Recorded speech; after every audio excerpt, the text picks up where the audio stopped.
Hi everybody, I've been asked for a while to do a video on how I make my homemade hard cider by people who have tasted my hard cider. So today I'm going to make that video. And this is a great option for people who own an old Mr. Beer kit and they want to reuse their keg for something.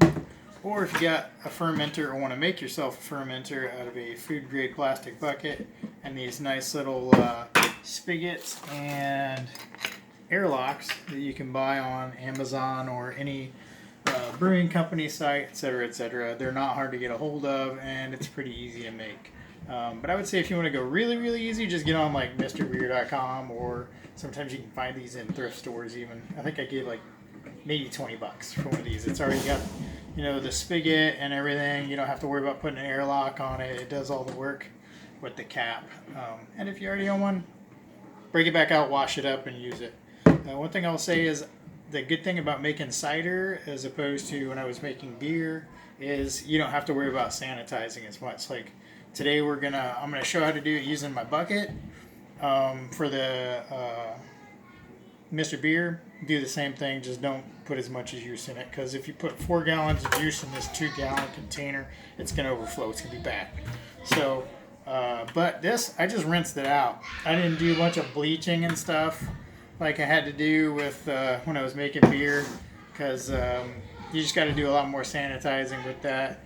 The cider's a little more forgiving. Okay, so I'm going to get right to it now because I've been rambling long enough. One thing you're going to need to get you some, nowadays you can order it called wine yeast. They used to call it champagne yeast. It's the same stuff. I got this variety pack. There's like green packs, red packs, blue pack, whatever. I haven't found a big difference. I do see a big difference if I use this as opposed to like bread yeast. I've used bread yeast before. It will work, but it will make a funny smell and a little bit of a weird taste. But if you like that prison hooch kind of taste, go ahead and use that. So first, I'm going to take my cool bucket here that has my spigot already attached. Notice I have it where it goes a little past the bucket. So when I do that, oh, there's a little spider hanging off the bottom there. Pet. But you're going to want to set that on the table where that spigot's a little off the table so you're not making your bucket all crooked. So since I'm doing my 5-gallon bucket, I'm doing 4 gallons of juice. You're just going to want to you can get just generic juice with no preservatives in it. That's a big thing. You don't want any preservatives because it'll kill all your yeast.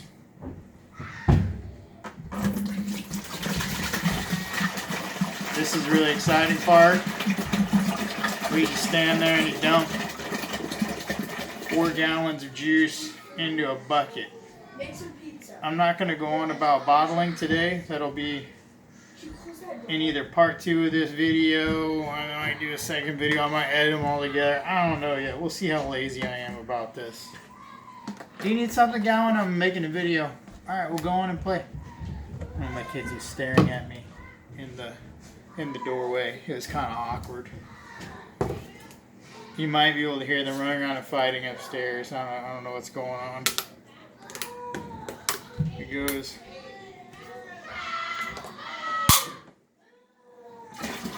Gallon 2.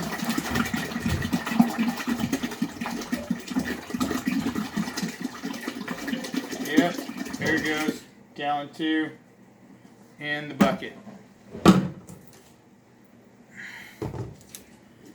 Gallon 3, just as exciting as gallons 1 and 2, but don't fast forward. You know, you want to really see this whole process, especially these really exciting parts.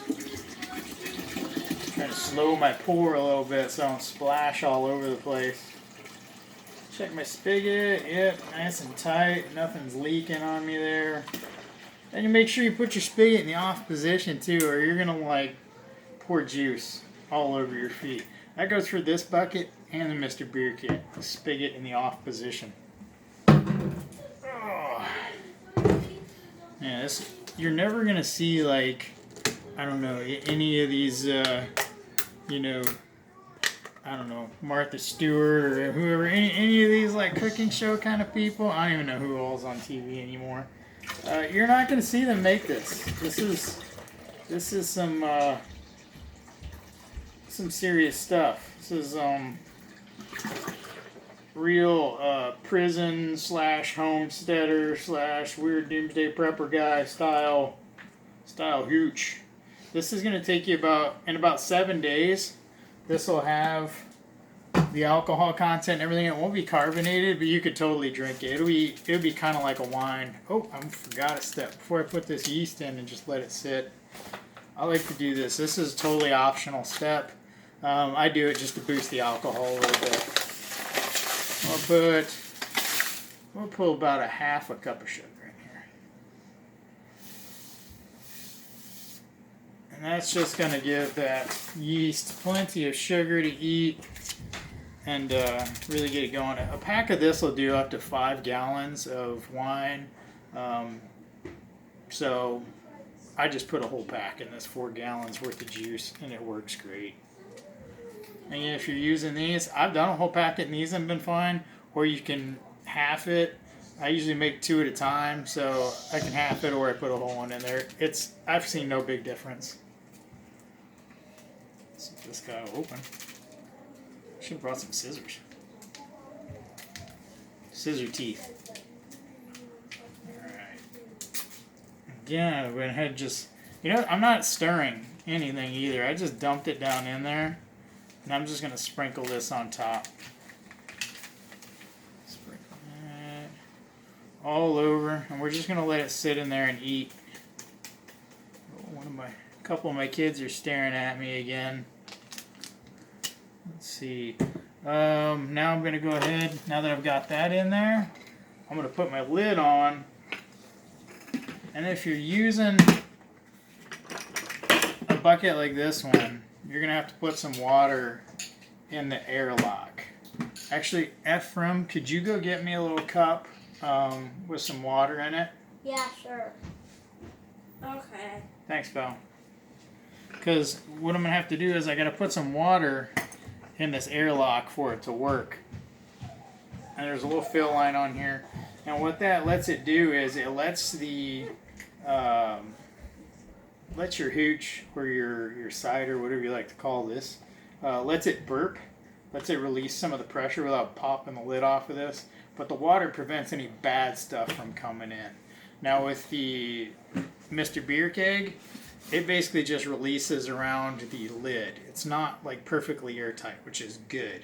It releases out, but no, you're not going to have any bugs or critters crawling in here. It's going to let it burp out, but still be totally fine for your stuff to ferment in. And this is cool. When you use these two, you'll see your sediment down here in the bottom. And I'm not going to go, again, I'm not going to talk a whole lot about bottling right now, but you won't want to do a whole lot of this kind of motion. You'll get that stuff in there. All right, thanks, F. All right, so we're going to pour into our airlock. I'm probably going to spill a little. That's okay.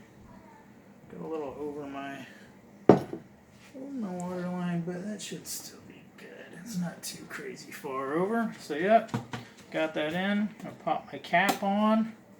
And then make sure I know what day it is. It's Monday the 23rd.